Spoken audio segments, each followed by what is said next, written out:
Hello विद्यार्थी मित्रांनो, कसे काय? मजेत ना? आज मी घेऊन आलोय तुमच्या समोर आजचा झालेला मराठीचा पेपर, मराठी मीडियमचा आणि सेमी इंग्लिश माध्यमाचा.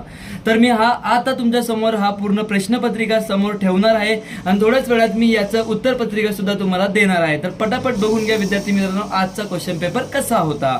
तर मुलांनी सांगितलं की खूप छान पेपर गेलाय त्यांना. हे बघा, पटापट बघायचं विद्यार्थी मित्रांनो. तुम्ही स्क्रीनशॉट पाहिजे तर घेऊ शकतात ह्या पेपरचा. इथे बघा, हा दुसरा पॅसेज आलेला आहे अशा प्रकारे. त्याच्यानंतर विद्यार्थी मित्रांनो, आपण पुढे गेल्यावरती आपल्याला इथे दिसतंय अपठित पद्य. त्याच्यानंतर विद्यार्थी मित्रांनो, इथे दिसतंय आपल्याला हे विभाग 2 पद्य विभाग इथून चालू होत आहे. पुढे गेल्यावरती विद्यार्थी मित्रांनो, हे बघा, इथे पद्य तुम्हाला पूर्णपणे दिसत आहे. तुम्ही बघू शकता कोणती तुम्हाला पोएम आलेली आहे परीक्षेमध्ये. इथे बघा विद्यार्थी मित्रांनो, ठीक आहे.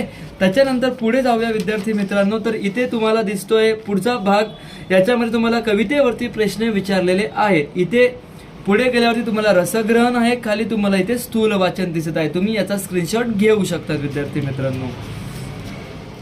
पुढे गेल्यावरती विद्यार्थी मित्रांनो, इथे बघा, भाषा अभ्यास म्हणजे तुमचा इथे व्याकरण चालू झालेलं आहे. अतिशय सोपं आणि साधं व्याकरण तुम्हाला आलं होतं एक्झाम मध्ये, ठीक आहे. इथे तुम्ही बघू शकता दुसरा वाक्यप्रचार आणि शब्द संपत्ती, ठीक आहे. विद्यार्थी मित्रांनो, पुढे लेखन नियमानुसार लेखन, विरामचिन्हे, पारिभाषिक शब्द हे तुम्हाला इथे आलेले आहेत. याच्यानंतर तुमची रायटिंग स्किल म्हणजे उपयोजित लेखन चालू झालेलं आहे.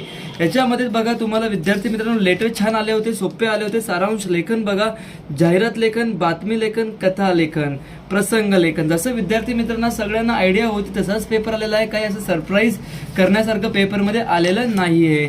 अशा प्रकारे हा निबंध आला होता. नदीची आत्मकथा इथे लिहायची होती.